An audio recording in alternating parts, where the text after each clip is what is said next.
Good morning, dear learners.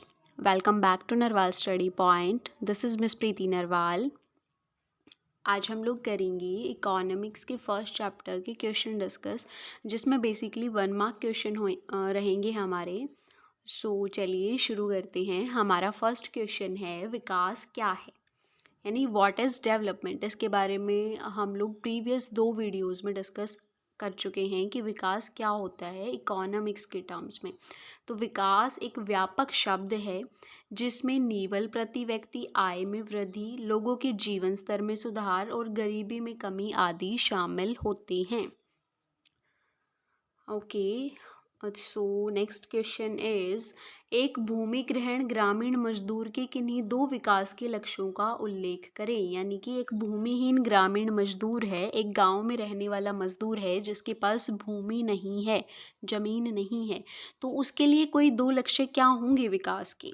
सबसे पहले, काम करने के लिए अधिक दिन और बेहतर मजदूरी, यानी उसको हर दिन काम उपलब्ध हो। कई बार क्या होता है कि कुछ सिचुएशंस ऐसी आती हैं तो जिसमें उसको काम नहीं मिल पाता है, तो इसलिए उसका पहला विकास का लक्ष्य क्या हो सकता है कि उसको हर दिन काम मिले, बेहतर मजदूरी, और जो वो काम कर रहा है उसके बदले में जो उसको सैलरी दी जाती है वो बेहतर हो।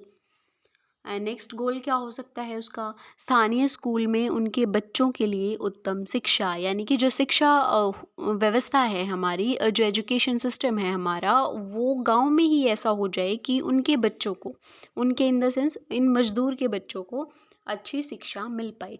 तो ये 2 लक्ष्य हो सकते हैं उस भूमिहीन ग्रामीण मजदूर के पास।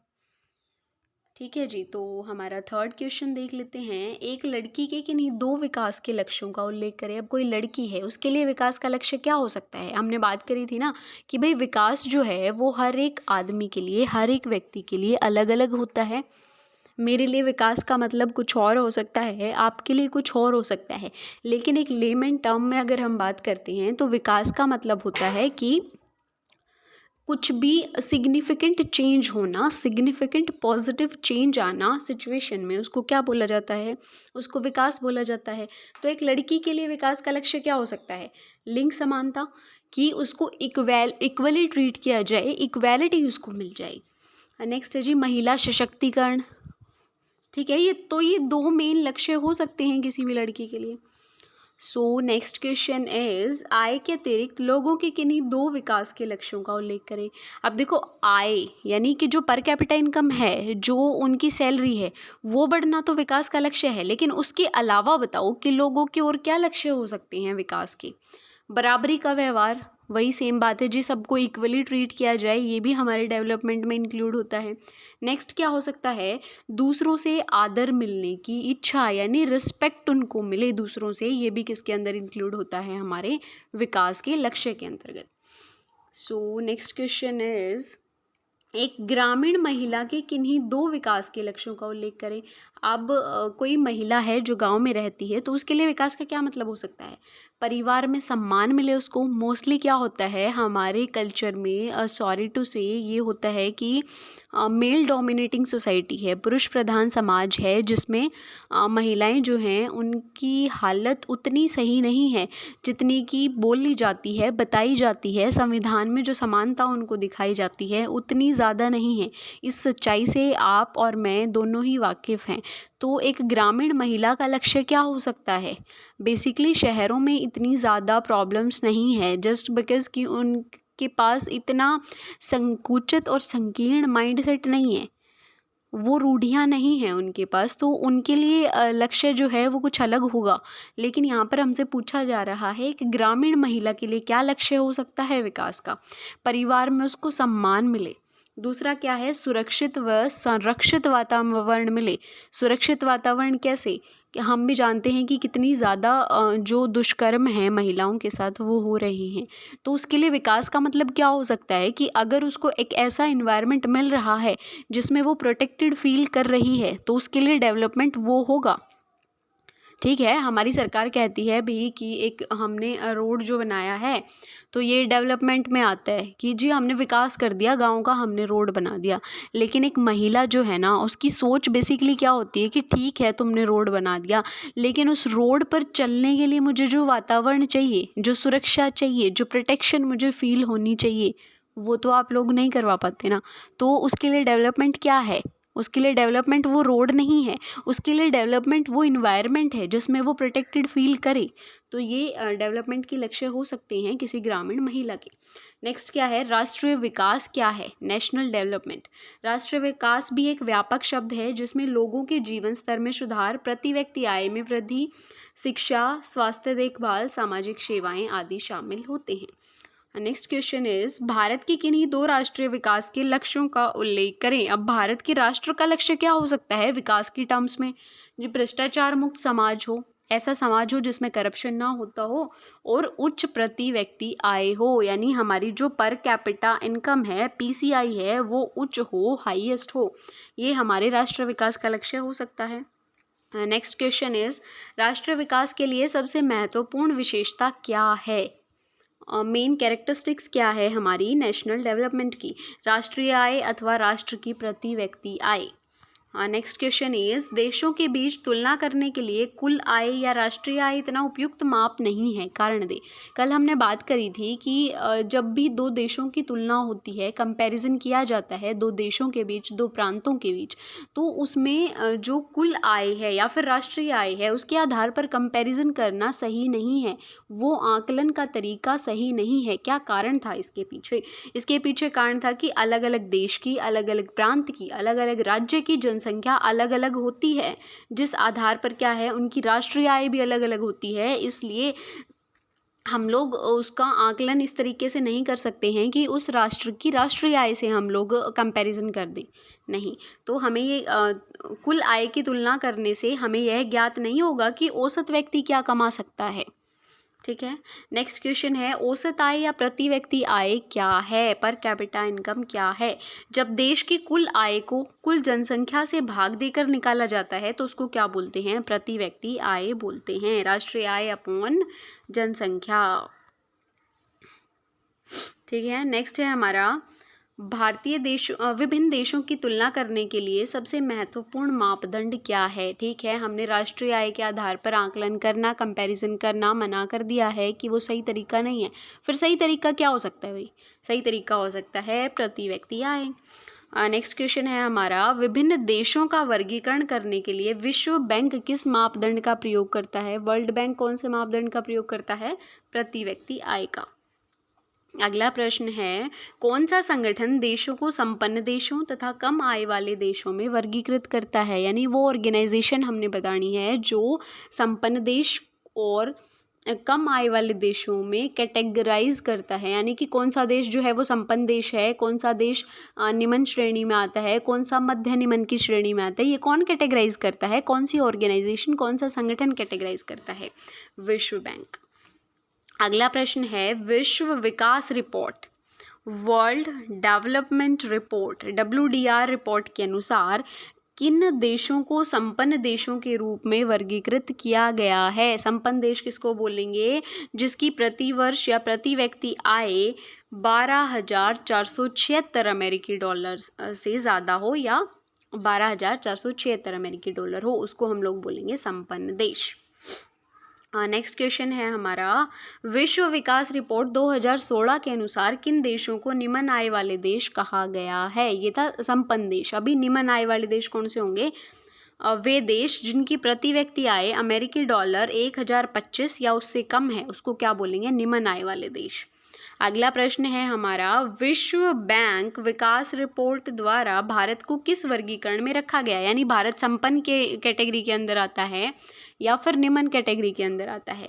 जी भारत निम्न मध्य के अंतर्गत आता है, क्योंकि भारत की प्रति व्यक्ति आय जो है वो 1,340.4 अमेरिकी डॉलर है, अमेरिकी डॉलर से कम है, यानी इससे कम है। नेक्स्ट क्वेश्चन है हमारा, विश्व विकास रिपोर्ट के अनुसार विकसित देश क्या होते हैं? विकसित देश किसको कहेंगे? मध्य पूर्व देश और कुछ अन्य छोटे देशों के अलावा सभी देश जिनकी प्रति व्यक्ति आय अमेरिकी डॉलर 12,476 प्रति वर्ष या उससे अधिक है उसको विकसित देश कहेंगे। साक्षरता दर क्या होती है?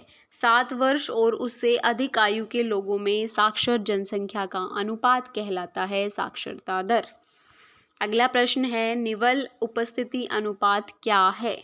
निवल अनुपस्थिति अनुपात होता है 14 से 15 वर्ष की आयु के स्कूल जाने वाले कुल बच्चों की उस आयु वर्ग के कुल बच्चों के साथ प्रतिशत यानी परसेंटेज हम लोग निकालेंगे। 14 से 15 यानी 14 और 15 वर्ष की आयु के जो स्कूल में जा रहे हैं बच्चे वो, और अपॉन में करेंगे जो नहीं जाते, मतलब उस कैटेगरी की वो सारी की सारी जनसंख्या जो उसके अंतर्गत आती है, कुल बच्चों की संख्या। ठीक है, ये हमारी होगी निवल उपस्थिति अनुपात। नेक्स्ट क्वेश्चन है हमारा, सकल प्रवेश अनुपात क्या होता है?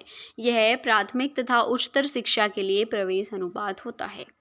अगला प्रश्न है, किस भारतीय राज्य में शिशु मृत्यु दर निम्नतम है? ये हमने जब एक टेबल डिस्कस किया था उसमें भी हमने बात करी थी कि केरल में शिशु मृत्यु दर सबसे कम है। क्यों? क्योंकि वहाँ पर जो इनकी फैसिलिटीज़ हैं, स्वास्थ्य संबंधित सेवाएं हैं, वो बेहतर हैं।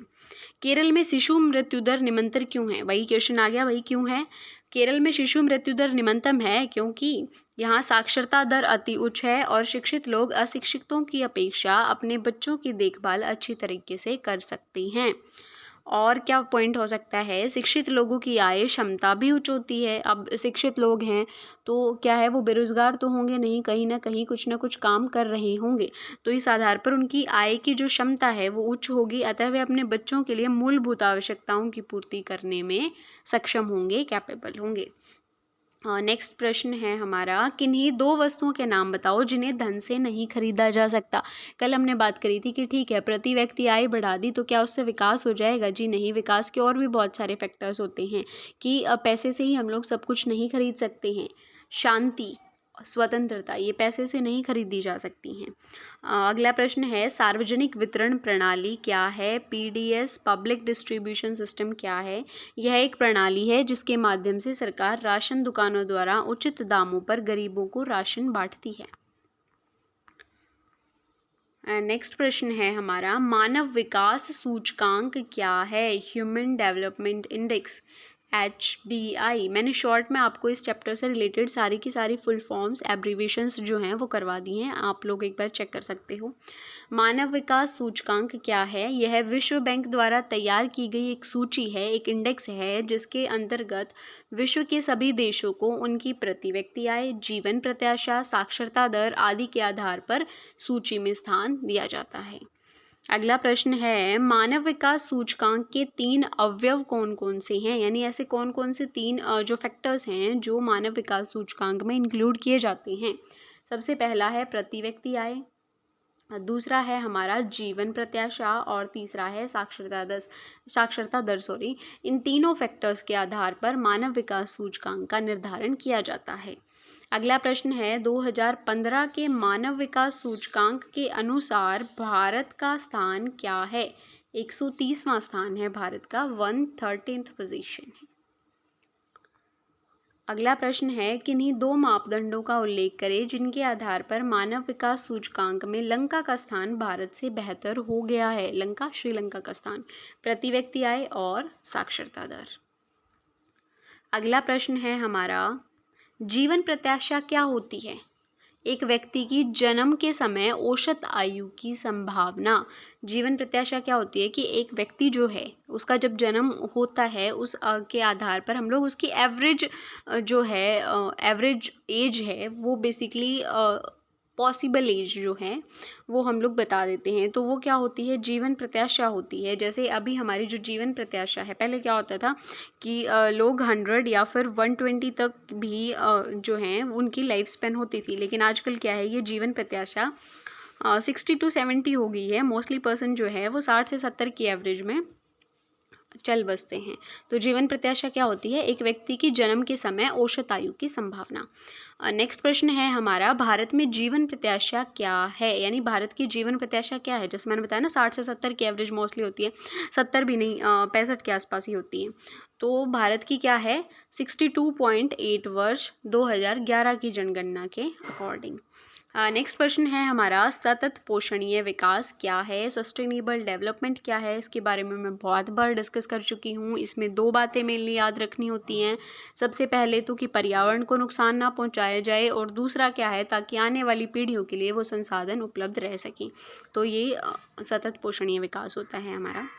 नेक्स्ट प्रश्न है, गैर नवीकरण योग्य संसाधन क्या हैं? एक उदाहरण दें। अब देखिए, गैर नवीकरण योग्य भी बोल सकते हैं उनको, या फिर अनवीकरणीय संसाधन कौन से होते हैं? वे प्राकृतिक संसाधन जिन्हें एक बार प्रयोग कर लेने के बाद दोबारा से नहीं बनाया जा सकता, जैसे कि तेल, गैस, कोयला, ये जीवाश्म ईंधन, ये कुछ उदाहरण हैं। ये संसाधन करोड़ों वर्षों तक जमा होते रहते हैं। लास्ट प्रश्न है हमारा, विश्व के उस क्षेत्र का नाम बताइए जहाँ कच्चे तेल के विशाल भंडार हैं। Middle east. तो हमने 33 क्वेश्चन डिस्कस किए हैं जो कि 1 मार्क क्वेश्चन थे। बेसिकली होता क्या है, जो लॉन्ग क्वेश्चंस आते हैं ना आपकी, या फिर जो 3 मार्क क्वेश्चंस होते हैं, वेरी शॉर्ट जो नहीं होते, शॉर्ट एंसर टाइप जो क्वेश्चंस होते हैं, बेसिकली वो फिक्स होते हैं। वो उनका हम लोग क्या है, एक अंदाज़ा भी लगा सकते हैं कि which one is important. But जो 1 मार्क क्वेश्चन होते हैं ना, वो इस तरीके से घुमा फिरा करके आते हैं एग्ज़ाम में, कि हम लोग एस्टिमेशन ही नहीं लगा पाते। हम लोग कई बारी पज़ल हो जाते हैं कि what would be the answer. So इसलिए मैंने आप लोगों को 1 मार्क क्वेश्चन डिस्कस करवाए हैं। कल हम लोग नेक्स्ट चैप्टर डिस्कस करेंगे इकोनॉमिक्स का ही। तब तक के लिए all the best and keep studying and keep watching guys. Thank you so much.